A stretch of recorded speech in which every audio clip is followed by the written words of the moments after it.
Houston, we have a problem.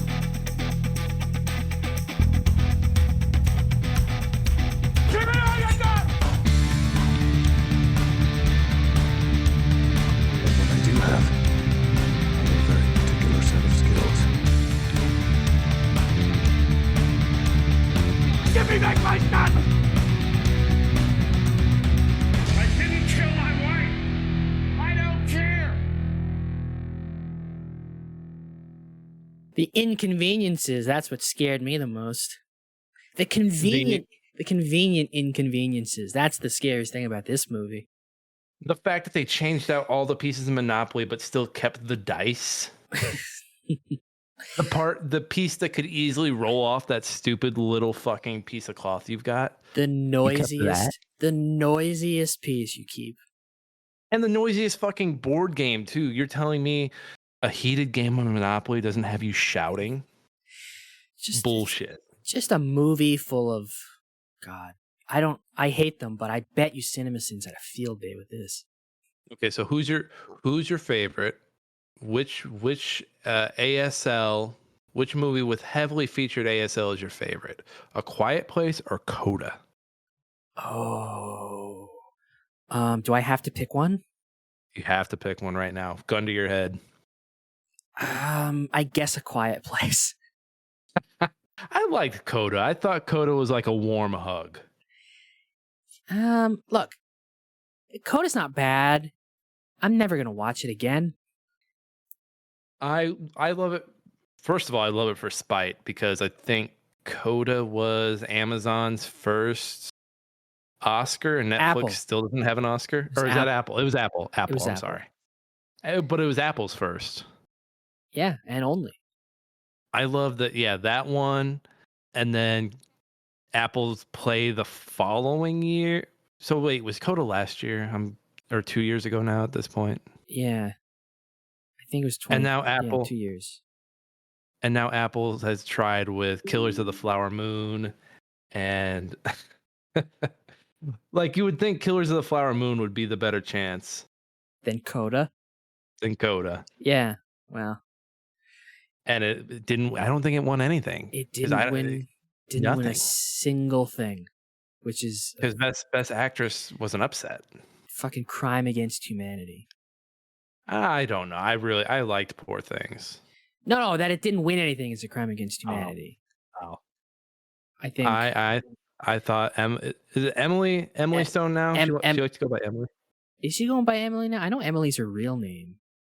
I think she prefers Emily. Like she only did Emma Stone because there was some Emily Stone or something maybe running around, mucking up her good name. But she's still credited as Emma. So yeah, but I watched Poor Things on a plane, and it was really good. Not a great place to watch that movie. It is not. No, it's not.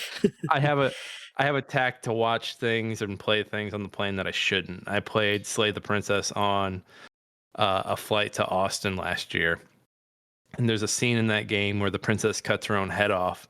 And there's a nice old lady sitting next to me. And I talked to her previously. And she's like, "Oh, you're playing a video game? That's so nice. You kids and your video games."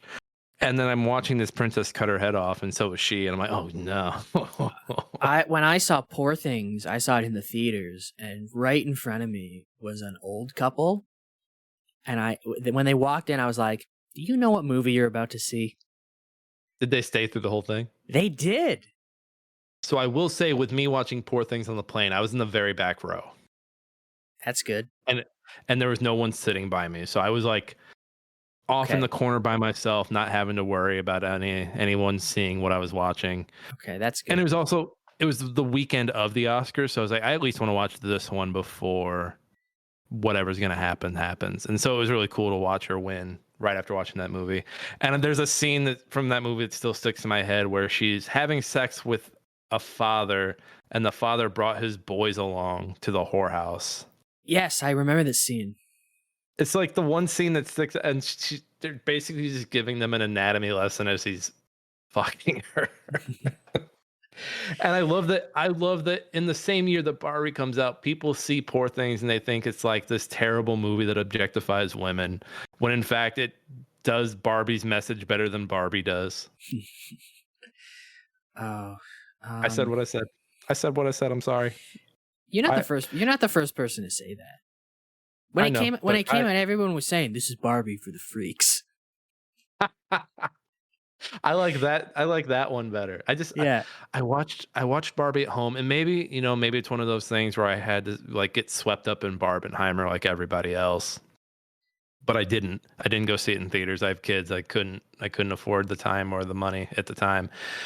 And so I watched it when it came out on Max, and I was watching it with my wife. And like an hour in, my wife got out of bed to go watch TV in the living room. She's like, I can't take this anymore. This is terrible. And I think it's the fact that people had told me like, oh, it's like Elf. It's just like Elf. You'll It's love it. And I nothing love like it. Elf. It's nothing like Elf. nothing. Whoever told you that is an idiot. It's nothing And like Elf. Besides the parallel of Elf leaving the North Pole to come to New York and Barbie leaving Barbie Land to go to LA, it's nothing. And Will Ferrell being present, Yeah, nothing like nothing like it's Elf. nothing. Whoever Yeah. said that is dumb. But also just like it's kind of like we were talking about If before we hopped on this. Nothing happens. I think the problem with Barbie is that it's trying to do two things at once, because you got the Barbie like feminist plot, but you're also doing the plot about how like the Ken plot about how like like men's feelings matter too. So it's like not really doing either of them to like you're not doing either of these plot lines justice by giving them like half of a movie essentially. So I did like Barbie a little better, and again, I'm gonna come away sounding like a monster from saying this, but I liked Barbie better when I realized that it was using Ken's plight to point out the plight of women. Like, oh, Ken feels lesser because of the way Barbie treats him and doesn't feel respected. When I had that reading on it, I was like, oh, okay, I get it. I'm still not a big fan of the movie, but hey, I'm Just Ken is a great song. It is. Look, I'm just And- Ken, and I'm enough, and I'm great at doing stuff. That's a banger lyric. Hell of a song. And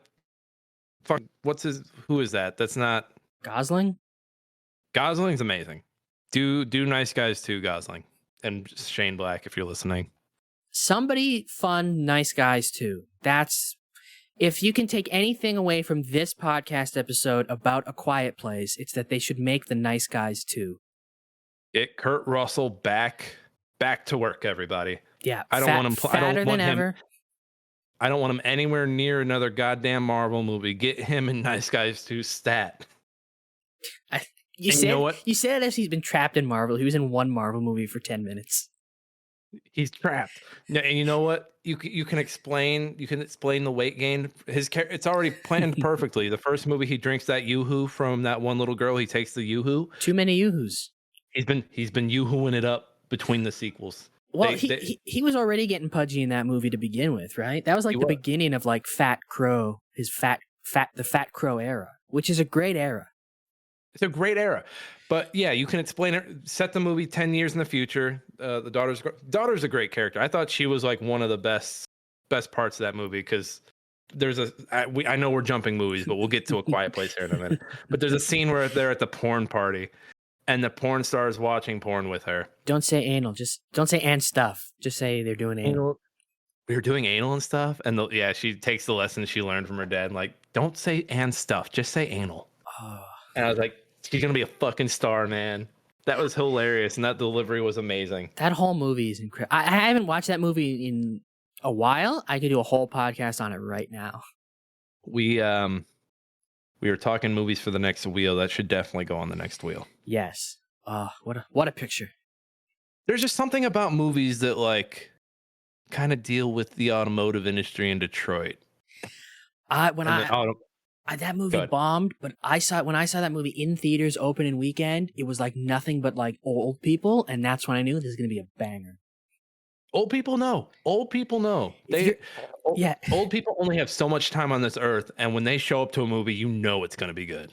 If you ever go to a movie and it's filled with old people, you know you're in for an incredible time, or Kevin Costner's Horizon. Ooh. one or the other. Strays fired at Kevin Costner. I'm adding Nice Guys. I'm writing it down so I remember it. I haven't Am I seen right, Heather Horizon, Gardner? by the way. I'm just I don't know why I said that. I apologize, Kevin Costner.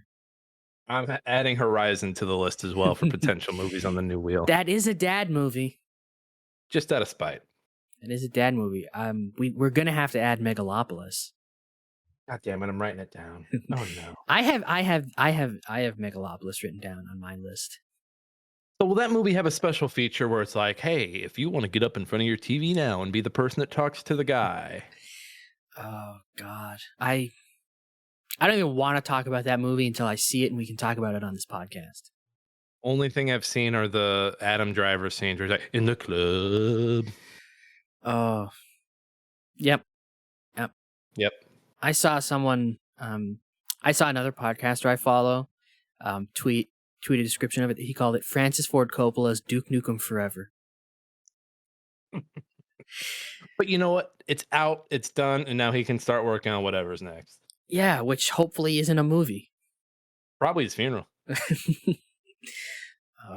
Okay, let's talk I'm about. saying a lot of shit that if anyone heard any of this, that people are gonna be loud. But speaking of loud, you know it isn't loud. Oh, by the way, welcome to Stand and Watch, a dad movie podcast, the only one because we killed the others. They're dead. Yeah, I'm one of your hosts, Matt. And I'm one of your other hosts, Nick. Yeah. You gotta love a podcast that introduces the host 10 minutes in. I thought we had already done that, if I'm being honest. I don't think we did. You'll fix it in post. Sure. Post is where the magic happens. Yeah, that's how movies are made, in post. Yeah, they are. I have nothing. I have no riff on post production. I don't know. I'm trying to find a segue here. Add the segue here. In post. You know what? It's pretty quiet. You know why? Because we were just signing. We were doing ASL into the microphone. See, I was gonna do that, but you beat me to it. We were doing ASL into the microphone, but then we realized we're not a video podcast, so you don't see me and Matt communicating. Yeah. But we're doing ASL because today's movie is John Krasinski's A Quiet Place. I'm going to do that. I'm going to just start adding the director's name before every horror movie. Oh. Like John Krasinski is Clive Barker or something. So hang on. What if we do a movie where it's already there? Like if we do like John Carpenter's The Thing. Are you just gonna say we're doing John Carpenter's The Thing? Exactly. I'm just gonna start adding the director's name for every scary movie, just because it seemed it was a thing at one point. Just do it fuck it. Do it for every movie.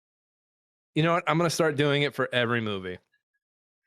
I've got A Quiet Place's Wikipedia page up. I can do the honors, Matt, if you would like me to. Yeah, go for it.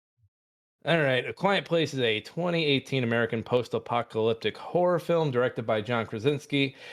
The screenplay was written by writing partners Brian Woods and Scott Beck. John Krasinski came in on, I believe, a rewrite. It is starring Emily Blunt, John Krasinski, Millicent Simons, and Noah Jupe. So this is a very quiet movie. The aliens have taken over the world, and if they hear you, they hunt you. Yes, as the poster on Wikipedia so brilliantly showcases. The poster that Matt loves so very much. Oh, okay. We're not a video podcast, so we can't like share screen. But I implore everybody listening, go to the Wikipedia page of A Quiet Place, look at this poster, and tell me with a straight face that isn't some like straight to Tubi ass poster. I will give them credit for not doing the orange-blue palette, but they still have a character in the foreground wearing an outfit that matches the background, and that drives me nuts. Yeah, I get it. Her sweater blends in with the ground. This is a very a sci-fi original movie. This is bottom of the Walmart DVD bin. B-movie DVD. Yeah, just a bad poster. Just a bad poster for a movie that is quiet. It's a very quiet movie. I actually saw this in theaters when it came out. Ooh. this might be the grossest movie I've ever seen in theaters because you can hear every motherfucker chomping their popcorn. Oh God. You hear every like it. We're not an ASMR pod, but you can. Ooh, That is what that's you hear. terrible. That's terrible. That is what you hear. I think I actually saw a couple of Letterboxd reviews like that where they described that in action. It was rough, man. And I mean, it kind of breaks the experience, but also it's also pretty cool that like it's so quiet that you can hear everything and just hear how gross this communal experience is. Yeah. Because normally you're getting ear blasted out the ass, and all that stuff is happening. You just can't hear it, but here you're hearing it all. They're making a game. It's coming out. It'll be out by the time this podcast episode releases, actually. And one of the features apparently is like you can like turn on your mic and like hook it up, and like so it'll pick up like the noise you make. So I'm gonna play that while eating Doritos. See how long I last. That would be an interesting stream to watch. I'd probably watch you eat Doritos, and the people watching might be annoyed by the Doritos, but I think that's part of the appeal of that stream. How far could you get in that game like that with a very sensitive mic and some Doritos? And a half-empty drink that you continue every time you take a sip, it's slurping. Oh God, I have a channel point redemption to tell me to take a drink. So, and if you get tired of Doritos, then you just take out some gum and just start chomping your gum. Oh yeah, maybe some taffy. Oh yeah, do that. I don't know. The game comes out in a week. I haven't seen anything on reviews. I haven't seen much coverage on it, so I think it's gonna come and go. Yeah, like most games. Probably end up being like mediocre, but that's a fun feature. I might check it out just for that feature. Well, and it's coming out in the perfect time. People love their scary games, so it'll get streamed to death, and then it'll die off, and then it'll probably just be like a popular, hey, we're gonna stream this in October game every year. Yeah, probably. I don't know. I might check it out if I'm done Silent Hill. But let's talk about this movie with our dad-approved Letterboxd reviews first. Yeah, I've got mine right here. This comes from Orla Smith, who is a pro on Letterboxd, whatever that means. Ooh. She gave it 3 stars and says, solid allegorical horror about trying not to make noise during sex when your parents are in the house. Now, you showed this review to me before we did this podcast, and I got a problem with this review because it's clearly an allegory for being quiet during sex when your children are in the house, right? Because the whole thing's about parenting. It's all about parents. I think Orla may be confused, but I get the gist of what she's saying. A little confused, but she's got the spirit. Anyway, my review is from Sri, who is not a patron or a pro member of Letterboxd, just a free user. Yuck. Freeloader. Yeah. Who's given it 3 stars and has written, he should have written pull out on the board instead. I agree. Yeah. I wholeheartedly agree. That's honestly it might be one of my biggest notes for this movie. And Sri has summed it up so succinctly.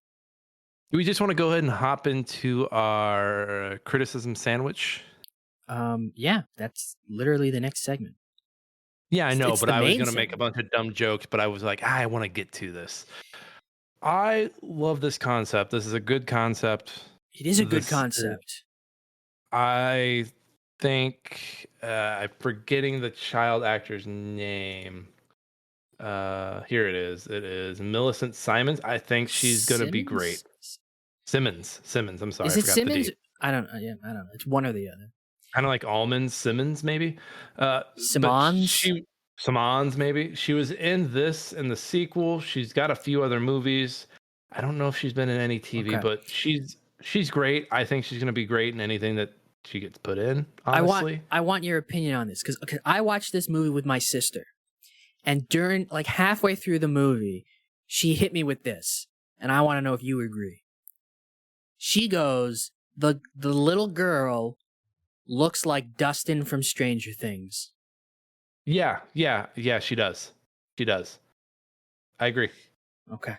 It's the cheeks. It's the cheeks and the forehead. That's what she said also.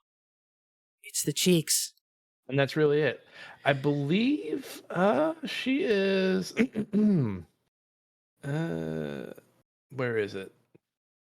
Yeah, she also advocates improving accessibility for the deaf, including designing a lip reading face mask, which I thought was really cool, especially given everything that was going on in 2020.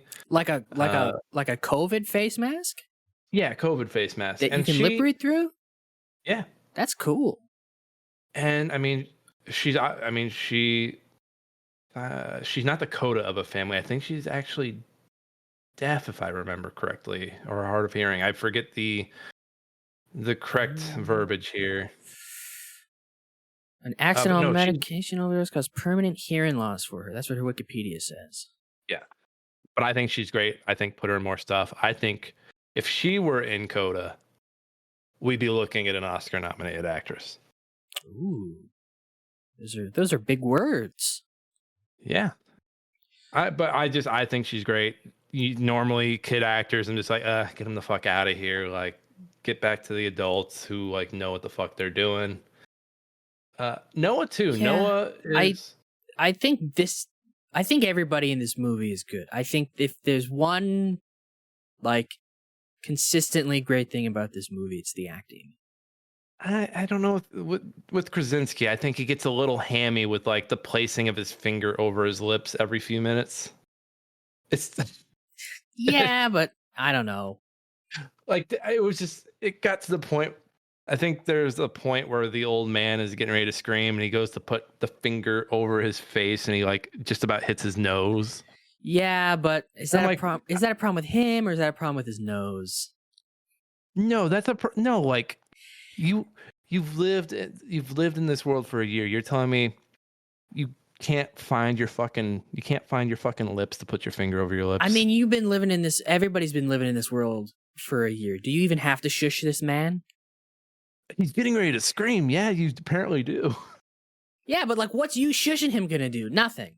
That's a script problem. That's not a performance problem.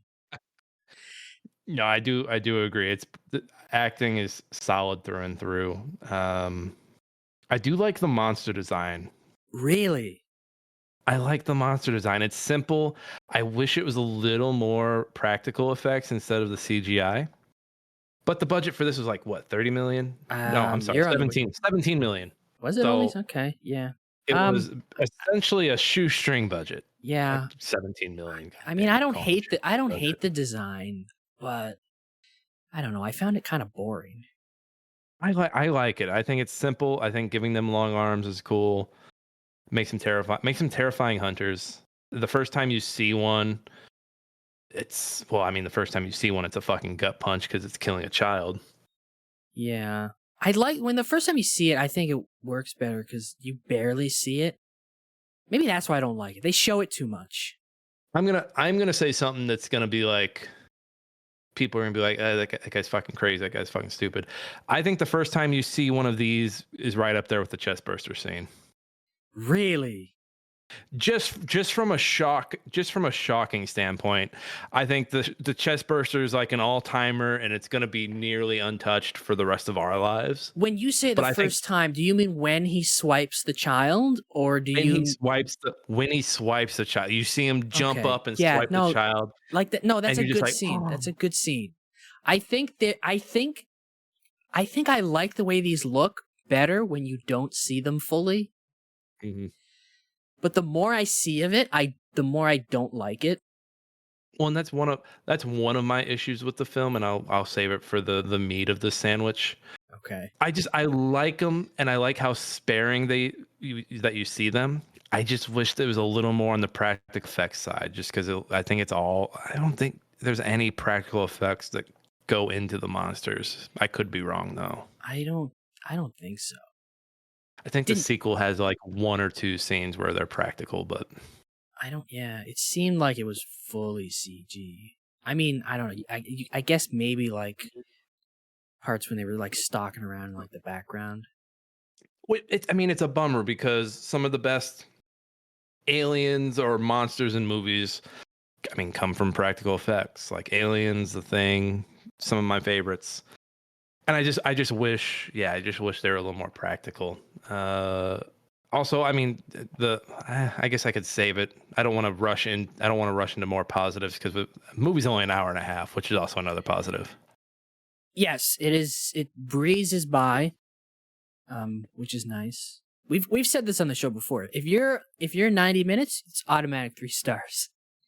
You gotta be really shitty. You gotta be a really shitty movie to get less than 3 stars if you're 90 minutes. Yeah, I see. I open a movie and hit the button to see how long it is, and see 90 minutes, and I'm already happy. I'm already having a good time at the movies. Yeah. It's I don't know why I thought this would be longer, like before, because I'd never seen this before, and I don't know why I had it in my head that this is probably gonna be like a 2-hour thing. And then when I saw it was 90 minutes, I was like, fantastic. Fan-fucking-tastic. I thought they get a lot done in these 90 minutes too. Yes, a lot happens. Many inconveniences happen to these people in 90 minutes. Yeah, I don't know. I guess I thought this is going to be one of those 2-hour and 15-minute elevated horror things. I was like, no, this is just a tight 90 classic monster movie. Do we want to move into our negatives? Yeah, because I'm running out of nice things to say. Yeah, save some nice things. I think this movie's too dark. And do you mean in lighting or content? In lighting. In Okay. lighting. Okay. They're just, and I watched the whole series in one swoop a few days ago. I don't know. And I didn't find it too dark. I thought it was too dark Really? at points. I just wanted. I was just like, okay, like I'm looking at a pitch black screen again. That was a minor thing, and I get it because you've got these monsters that if you shine the light on them, they're gonna look like shit. Yeah. I have that problem a lot with movies, but I didn't have that with this. This one, it was very noticeable, and again, I was watching it during the day, so that might have been part of it. But Maybe it was something that I've noticed across the whole series. It's like, oh my god, can we just like this scene just a little bit, please? That's weird because I did not have that experience. I thought it was lit I thought it was actually lit rather well. I think when they get outside, it's lit well. Just about every indoor scene, I'm like, oh my god! Like it really stood out in like that first scene in the grocery store, or in the convenience store. I'm trying to think if there was any point in this movie where I thought it was too dark. I can't. Because usually I have that problem with movies these days. I'm like, I can't see anything except my fat fucking reflection in the television. But to be fair, you're watching it on a laptop that's like 2 inches away from your face. No, I'm watching this on my television. I was painting a fake narrative. I watch these movies on my television, so I see my fat reflection in my big 50-inch 4K OLED TV. But this movie, I did not have that. I thought everything was pretty. I don't know. Maybe your settings are fucked. What did you watch this on? That's right, you are. Just a 55-inch, not OLED. I think it's a 1080. I think it's an RCA. I forget. I had the blinds open, so the sun was shining through. That might. Hang on. Did you? You streamed this? Did I stream it? Yeah. Yeah. Where? They're all on Paramount Plus. Interesting, because in here the first one is only on Netflix. Really? So maybe it's darker on Paramount. I'll have to check my Paramount settings next time I open it in a year from now. Yeah, because I usually have that problem with like every movie. Like we both had that problem with Unforgiven. This movie I thought was surprisingly. I was concerned too because it's a horror movie, and those ones are always like too dark. What's your first negative? Okay, I got a few, man. Everything that happens in this movie is just a stupid. Everything that the whole plot of this movie is very conveniently placed inconveniences for these people, and the whole time I'm watching it. I'm like, this is only happening because the writer wrote it. And Right. obviously, every movie before you're like, well, every movie only happens because the writer wrote it. Yeah, but I'm not supposed to be able to tell. Okay. And in this movie, everything like things kept happening where I'm like, why, man? Like really? Like all of us? Like how convenient that they fought off the monster. And now all of a sudden, oh look, now the room's flooding just because. I had forgotten about the room flooding. And it almost read like a comedy to me this time around. 'Cause I was like, oh, fuck. What can go? It kind of felt like an episode of the Three Stooges where like something went right and then something immediately breaks. Yeah, And like to me, everything that goes wrong in this movie is like there's no to me like it didn't feel like there was a natural okay so this happened and then this happened which okay so yeah this felt like the writers were like okay well we need this to happen so this will just be there. right. And you know, it happens right out the gate with the death of Bo. Yeah, The way that they're walking in a line with their youngest in the yeah, back. like it's a bunch of convenient inconveniences. Like yeah, a horror movie is a series of inconveniences for the character in this terrible situation. But like these inconveniences were too convenient. They're just conveniently just there, and it happens because the outer machinations of the writer needed it to happen, and a terrible effect of this is it made every character a stupid fucking idiot. The whole time I'm watching this movie, I'm like you're dumb. I don't believe these people would survive 472 days in this world. Based on the 2 days I'm seeing them in this universe, I don't think they realistically would have survived that long because they're all the biggest idiots. And you know, as a dad, like sometimes your kid will walk behind you. It happens, and you know, you'll look back to make sure they're okay. But I was thinking about it, and I was walking with my son on the sidewalk, and he was closer to the street than I was. And like when I realized in my head, I was like, oh, you know, I should be on the outside, not him. I made the flip. I made the flip. And so when I see there, I think Bo's like 4 or 5 in this movie, however old that character's supposed to be. I think he's 4. When I see him, he's 4.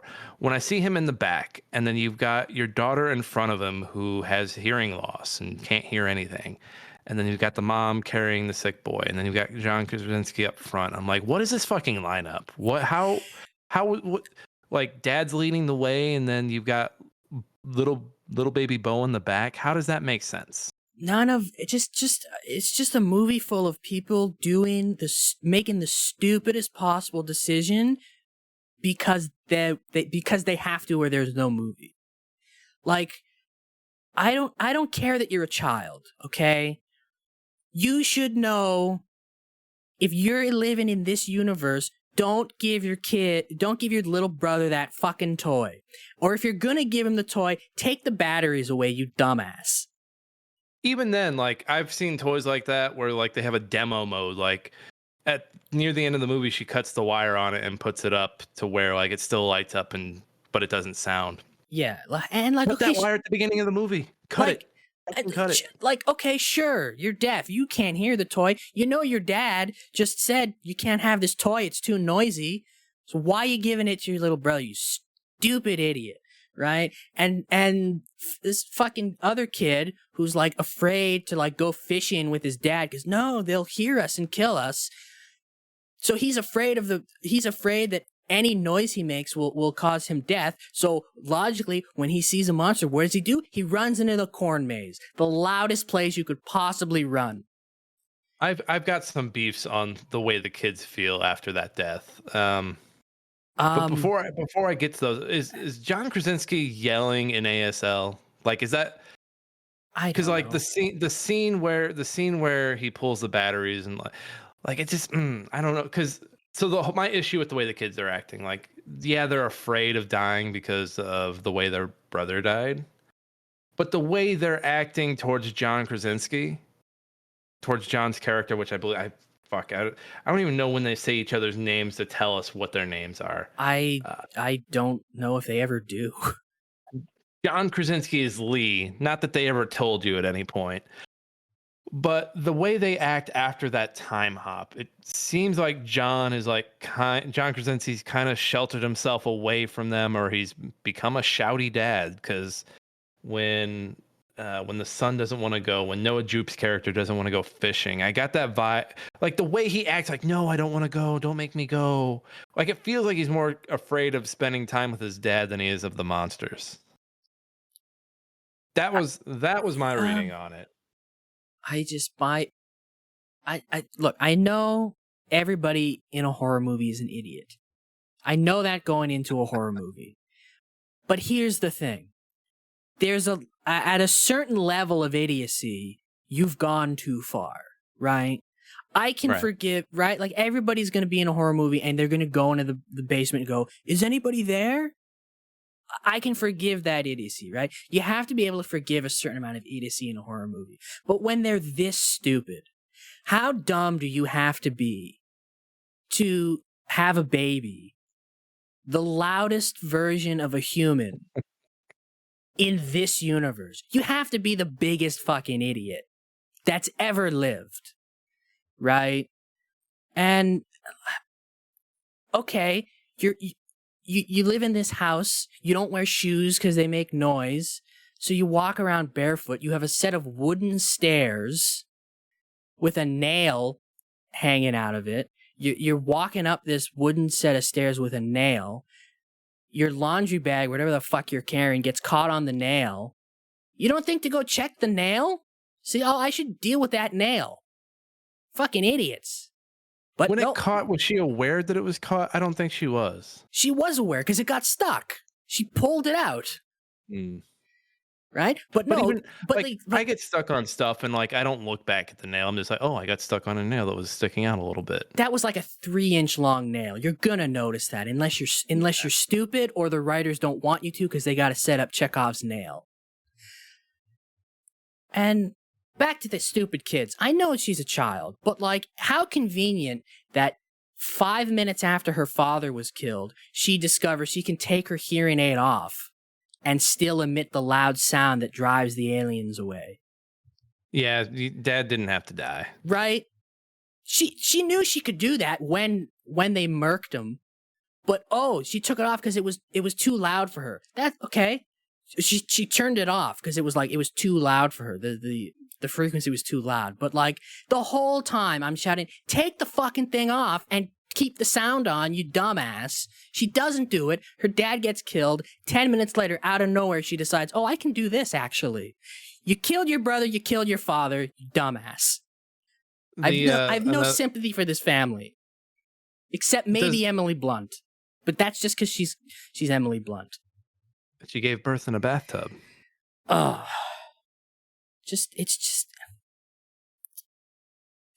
The more I talk about it, the more I'm like, yeah, this film is very imperfect. With them being as stupid, with them being very stupid. They're so dumb. Does that downplay? Because I really like the themes of this movie. Does that downplay the themes of guilt and survivor's guilt? And yes, I cry. So rewatching this, I did cry. There's a scene after the birth where Emily Blunt's recovering down in the basement. John Krasinski's down there. Their kids are running about, so he's getting ready to go get them. And Emily Blunt's like, "Who are we if we can't? Who are we if we can't protect them?" Yeah, then you shouldn't have had a baby, dumbass. And they put the baby in a cardboard box. They put him in a shoebox. What's that going to do? They gave him a mask. That's not going to do anything. First of all, it's for the oxygen. Okay, they're still going to hear his cries through a box. I'm sorry. If they can hear a fucking leaf falling, they're going to hear your baby crying through a box, you idiots. And anyway, yeah, I know what this movie was trying to do. But the message that I came away from this movie is don't have children because they're stupid and ruin everything. They are beautiful little creatures that we have to take care of. None of this would have happened. Okay. I mean, again, I don't think Jim from The Office or Emily Blunt would survive 4 days in this universe based on the decisions they make in this movie, but I think they would have lasted much longer without any children. Based on the way the children are in this movie. Like, that's how I came away from this movie. Don't have kids. They're idiots and they'll get you in trouble. It's a hot take for a dad podcast watching movie. It is, but listen, again, the concept of this movie, very good. And I know what themes they were trying to hit. But the way this script is executed just makes everybody such a moron that's the message of the movie. Don't have children. They're stupid. They'll make you stupid. Bad things will happen. You didn't like the scene where John Krasinski takes his fictional son to the waterfall to show him where he put his new brother and his mom. In a better movie, that's like a nice scene of like father-son bonding, and then in this movie, it's just like, what's the point? Because the kids, you haven't taught this kid anything, because hours later, he's just gonna run into a corn maze, the loudest possible place you could run. He seems afraid of you. Like, he literally seems afraid of his dad. And then this kid who's afraid to get killed by the monsters sees his dad get hit and loudly shouts, "Dad!" Like, what are you doing? You're gonna get killed. So my question, and I had this thought: these children killed their father. That's what I got from this movie. They did, but John also basically killed himself by not realigning them at the beginning. Does this movie work better if they cut out that opening? And like everything that has happened, like everything that happened in that opening happens, and they like slowly start to piece it out to us. I mean, maybe, but that doesn't solve the biggest problem I have with this, is that it's just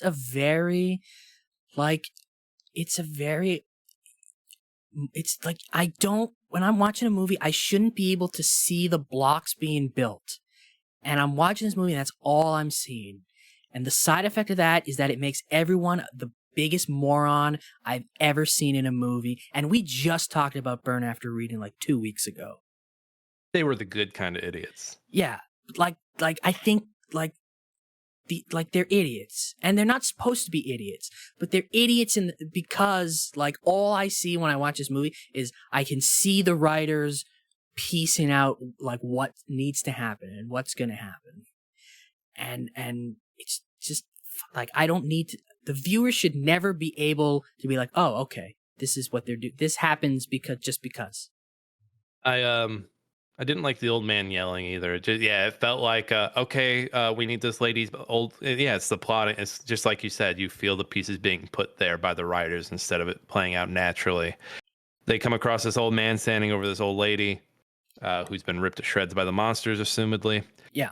And he's sitting there like in pieces, getting ready to scream. John Krasinski gives he screams, he gets torn apart by the monster. And it's just like, so the monster tore that lady apart, went away. That man found the lady. Like, it was always a scene that bugged me. I was like, this feels like a filler scene so we can up the body count. I will say, top-notch, weird old man scrunch face that this guy pulls. Oh, amazing. Yeah. Like, that's like Cotton Eye Joe. You can see the beard hair, like, curling into his mouth. Yep. Yeah. Like, that's full-on incredible. Like, you can tell he took the dentures out for that. I also didn't like the very rushed ending. I know we praised it for being a 90-minute movie. Yeah. But the ending. They kill a monster, and then Emily Blunt cocks the shotgun, and then it cuts to black. Yeah. I'm like, oh. Yeah. Okay.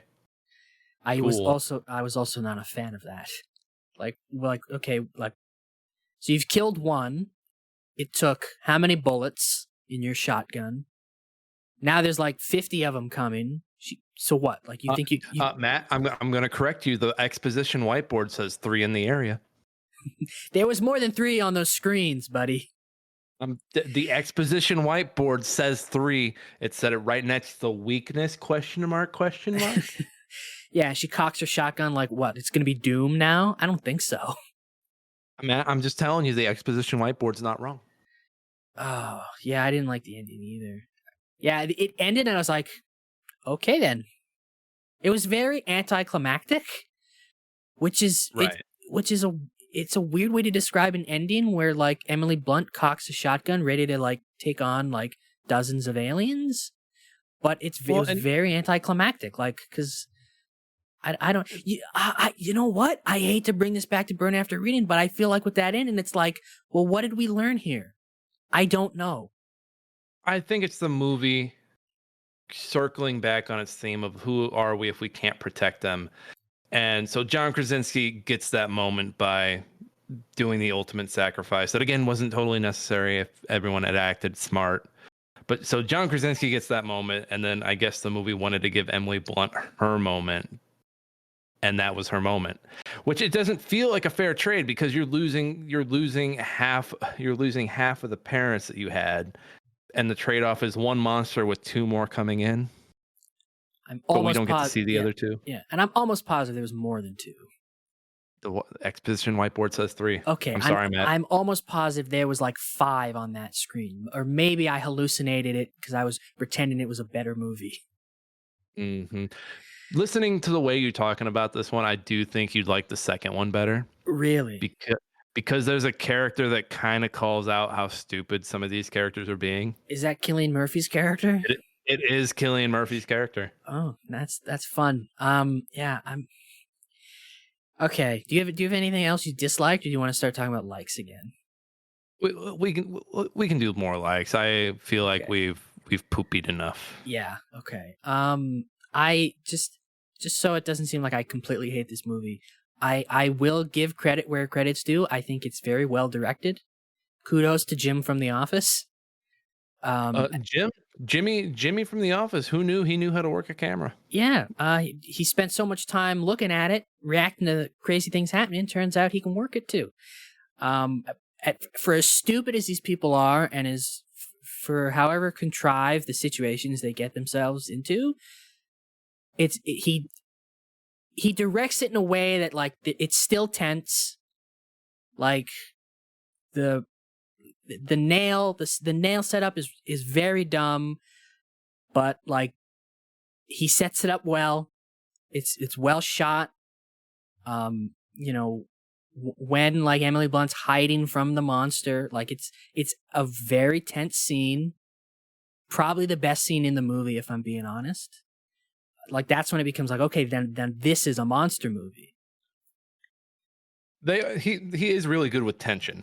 Yeah. Especially like between the nail and then when the kids fall into the corn silo. Yeah, all the unpopped popcorn. All the unpopped popcorn. Also really good with set pieces. Like as corny as it is, I liked the fireworks going off and the shot of Lee, you know, running down the sand path as the fireworks are going off towards his wife, who was also giving birth in a bathtub at the time. Yeah. It does a good job of balancing the chaos, even though again the chaos is self-inflicted half the time. It's like it's very contrived. I can see it all. I can see all the chaos being added to by the writers, but he builds it up well. He like the man. He works well behind a camera. Stay away from the writer's room, but like keep working that camera, John Krasinski. Keep going with the camera. So I know we said that the stupid choices of the characters kind of downplay it, but I do like the themes of guilt and the way they play on the silence, no one talking, and how it plays into the guilt in the family with the death of Bo and everything. I really like that. And I do like the thematic questions that it asks about being a good parent and protecting your children, especially in a world like this. And what their weakness is. Right. And the weakness on the exposition whiteboard. It always goes back to the exposition whiteboard. Yeah, who doesn't love an exposition whiteboard? A good old exposition whiteboard. And I do love that. I do love the moments in the film where it's trying to show the family still doing normal family things like playing a board game. With loud dice. Going fishing. Getting into like when when Noah Jupe's character accidentally causes a fire in the middle of the Monopoly board game, which is the closest, which is realistic for a game of Monopoly. That's what happens. And then just John Krasinski's ability to jump in and put that fire out so quickly, and then like they all like look around waiting for the monster to pop up. I love the little moments like that. What else did I love about this movie? Emily Blunt. Yep. I know I gushed about the actors earlier, but Emily Blunt's really good in this. Yeah. And she continues on in the sequel, which I like the sequel, maybe a little less than this one. I've heard that from most people.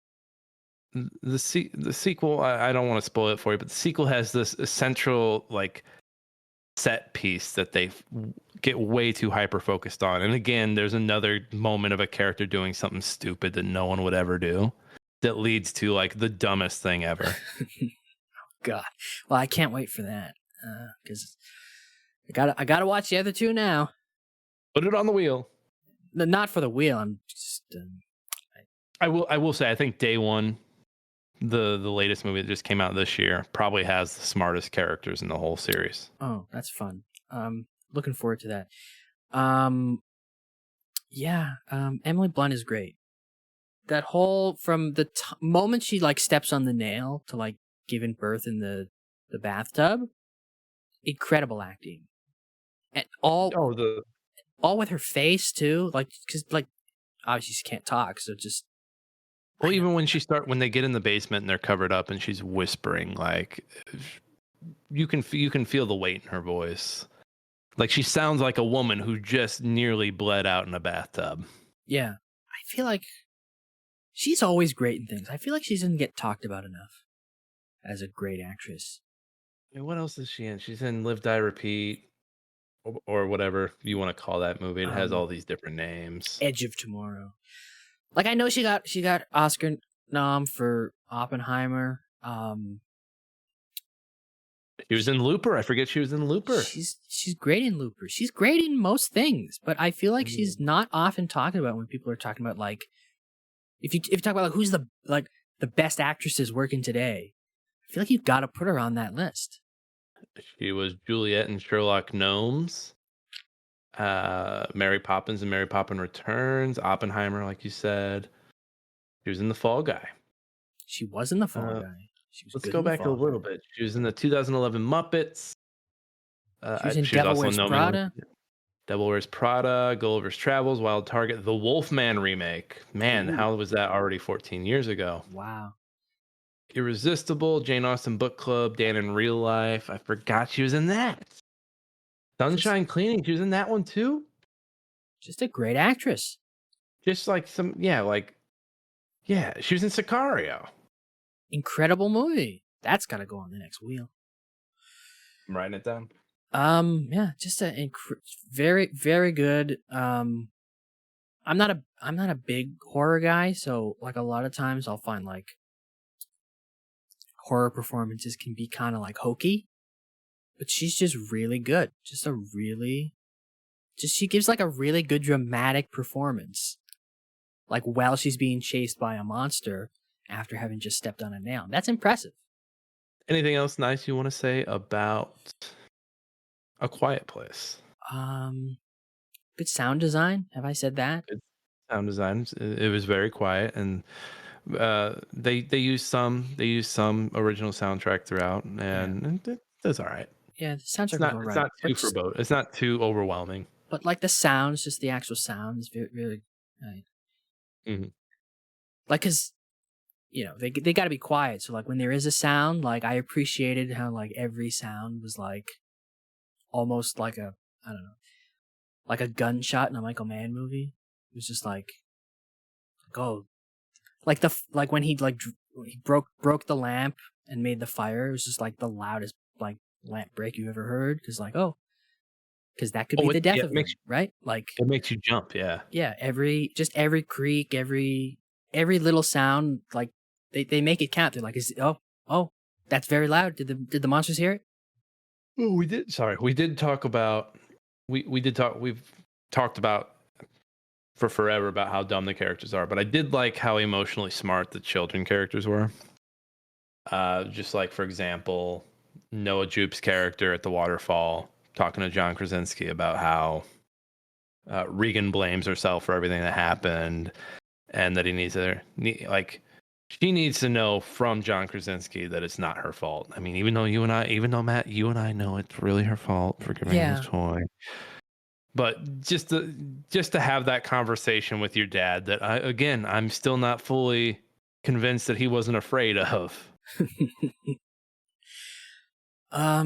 Yeah, that is nice to have. Yeah, I thought it was nice to have those moments for the characters. Yeah, that whole waterfall scene could have been very good if it amounted to anything. I think I think we needed a little more time to see the family dynamics after the time hop before going to the waterfall. And again, the waterfall just feels like an excuse to split everybody up for a little bit. Yeah, that's just so then you can set up the just like you said, you see the pieces being put. You should only see the chessboard, but you see the person behind the chessboard moving the pieces. Yeah, that's all I saw. All right, what do you give this out of 5? So I, again, 90 minutes, so it's automatically a 3 for me. I'm gonna give it 3.5. Okay. This is again one of those movies. I have this tendency to watch a movie in theaters and be like, "Ah, this is the greatest thing I've ever seen." And then when I watch it again with someone or watch it again later on, I'd be like, this is just okay. I call it the Baby Driver effect. And so I'm going to give this a 3.5. Okay. I originally gave this a 3.5 after I watched it because I thought, because despite all my problems with it, I thought, okay, I still had a decent time watching it. Then the more I thought about it, like over the last few days, I was like, no, this really annoyed me. So I'm going to give it a 3. This might be our lowest rated movie. It might be. I know yours is Ambulance. Oh yeah, Ambulance. I think I gave that a 2. Or a 1. Could be pretty low. Yeah. But our overall, and we're pretty close in consensus about it. Yeah, 3 and 3.5. I know. I gave Barbershop 3.5. I think you gave it a 4. So yeah, this is it. If it wasn't for the ATM, Barbershop be a 5. If it wasn't for the ATM, I would have given it like a 4, yeah. But yeah, this might be our lowest collectively. Lowest average. Yeah. Where on the dad barometer? How much of a dad movie is this? Now you are a father. I am a father. Do fathers like movies about parenting? I think they do. I know dads like quiet. So I think that's gonna bump up because a dad is gonna like, if this is on TNT, a dad's gonna turn this on and immediately be like, what's wrong with our volume? Yeah. And they're gonna like stand there and play around with their volume and try to figure out what's going on. Dad's gonna love that this is 90 minutes. That too. Dads are gonna love Emily Blunt. I don't know if dads are crazy about John Krasinski yet. I think they are because Jim from The Office and Jack Ryan. Oh, Jack Ryan. Yeah. So I think he's endeared himself to the dads, that they'll be like, okay, Jim from The Office and Emily Blunt. Emily Blunt more so, but they'll be like, oh, Emily Blunt. Oh, Jim from The Office. Dads don't like dads don't like stupid characters. Dads are like, that's the thing. Dads are very much the type to be like, you should have written pull out on the whiteboard instead. Exactly. So a dad's gonna like maybe see this on like TNT or whatever while he's browsing, be like, oh, Emily Blunt, oh, Jim from The Office, oh, their parents, oh, there's monsters, and like be interested, right? Oh, post-apocalypse, all things that dads love.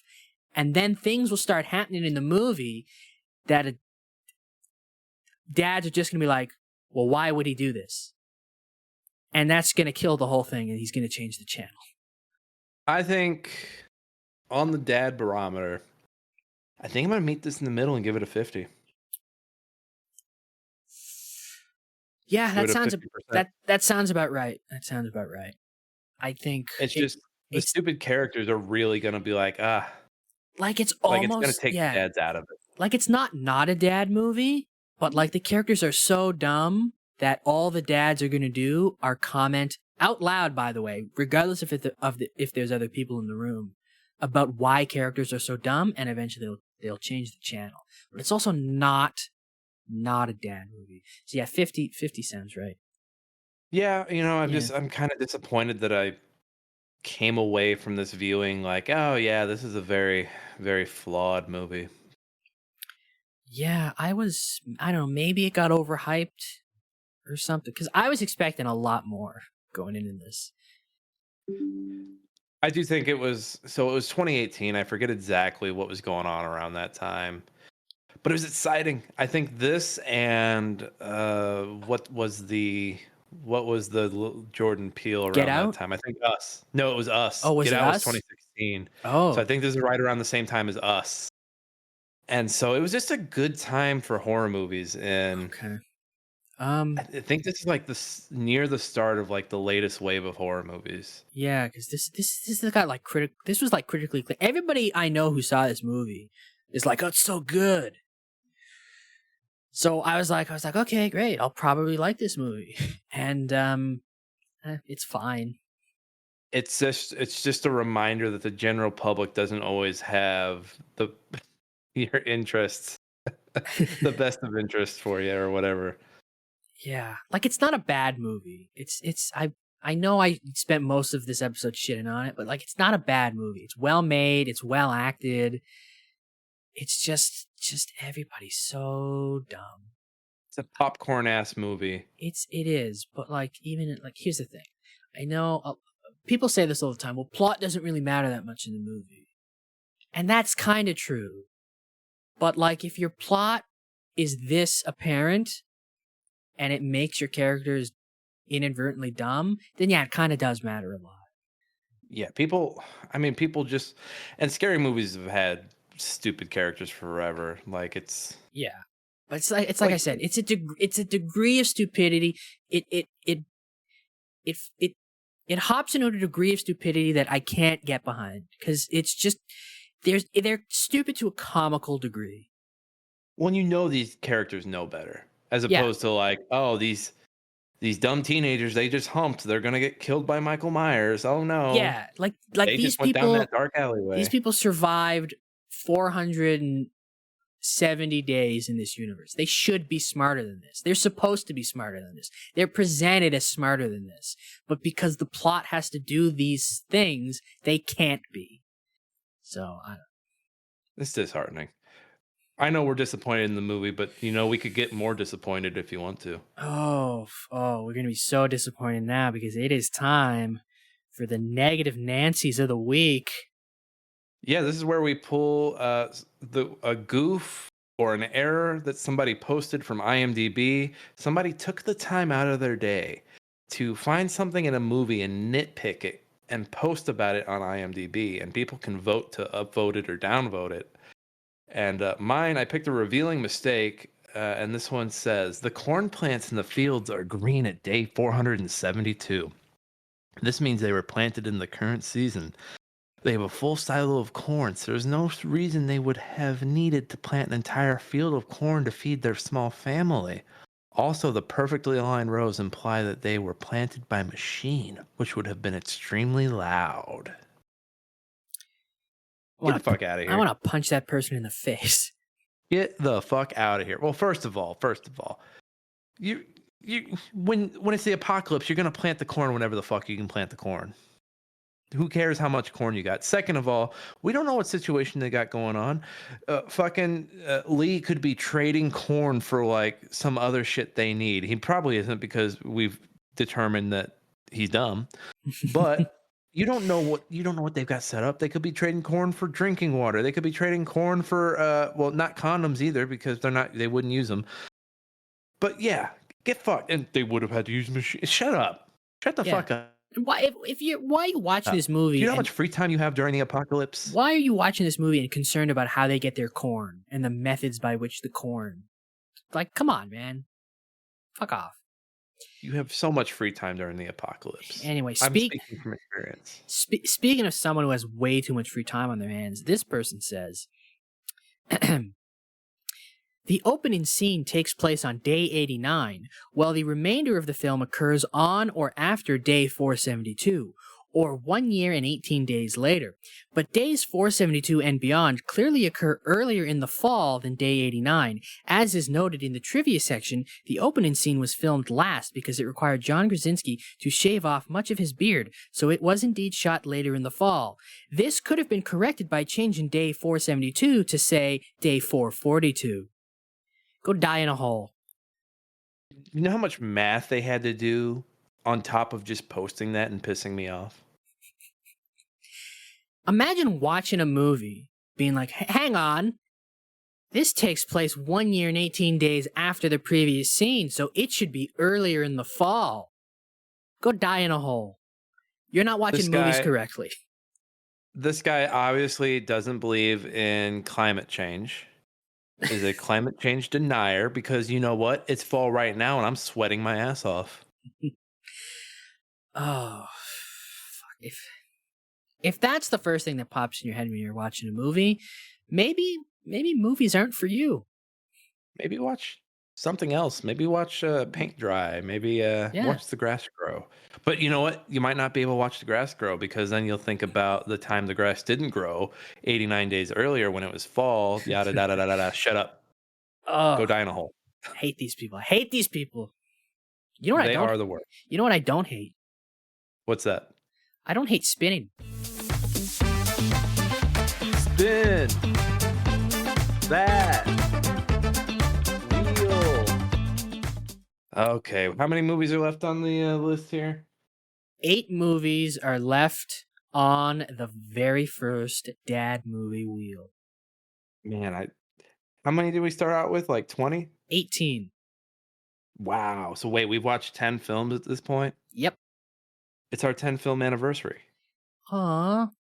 Oh, I didn't get you anything. Neither did I. I got you I didn't realize it was our 10 film anniversary. I forgot. quick side note. Can the monsters in A Quiet Place hear a dog whistle? I don't know. We'll have to get them near JD Vance. Oh, Jesus. Damn it. God damn it. It always comes back. Spin the fucking wheel. I'm spinning the wheel. Making this fake sound because, oh my God. What is it? It's Ricky Stenicki. A comedy. A comedy. For a second there, I thought it was gonna keep going and land on Field of Dreams, but nope, Ricky Stenicki. Ricky Stenicki. And that one is streaming. I believe that's an Amazon joint. Amazon Prime. Have you not seen it? I have not. Oh, I This watched. came out like a year ago now, right? It came out this past April. What? Yeah, April 2024. Wow. I thought this was already a year old. Okay. Oh yeah. I'm not liking what Rotten Tomatoes has to say so far, but I'm gonna. It's my determination if I'm gonna like it or not. That's true. Make up your own decisions. Ooh, Zac Efron's in this. I do like Andrew Santino as long as he's not podcasting. Andrew Sevcik, Lex Scott Davis, Jermaine Fowler. William I H. didn't Macy. mention John Cena. Hey, I didn't know Macy was in this. Apple Yep. Farrelly, Jeff Ross, Deborah Lawrence, Heather Mitchell. Yeah, I'm excited for this. I'm gonna watch this. You have to. I'm gonna. Well, you have to if you want to be on the next episode. Yeah, I'm gonna watch this. Of course you are. Not to go off on a tangent, a quick one because it is getting late. What do you think of the latest Nepo baby I sent you? We don't, and let's not say any names. Oh, didn't like it. No, very bad. Okay. Me neither. Okay. Me neither. Okay. I was watching that and I was like, I could see how someone might think this thing is funny, but I need someone to. The I need to bounce concept, it off. the concept was sound. Great concept. Terrible, Awful. Atrocious execution. Yeah. But that's it. That's it for another dad movie extravaganza. We did it. We're just like Dora because we did it. And now I'm gonna. Can we end the episode with like a minute of straight ASL? Sure. All right, let's do it.